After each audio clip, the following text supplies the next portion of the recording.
Things to know when it comes to testing. This is going to be more of a cheat sheet. There's not going to be any coding examples, just a list of things to know. The first thing is the importance of testing. It's much cheaper to fix a bug the alien detected. Second thing is that testing or a test suite is much more repeatable. You only have to write your tests once and then reuse them at the click of a button.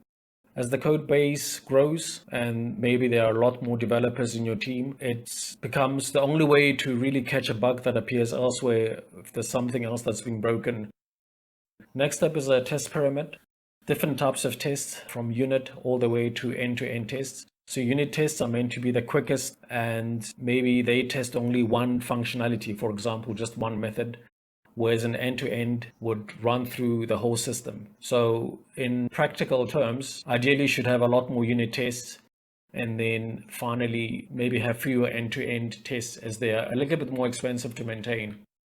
Test-driven development, also known as TDD. This is the practice of writing your test code before you actually do the method. It forces you to think long and hard about what this method is going to be doing. So in a way, it acts as a specification, a list of almost like a standard that your method is going to have to meet.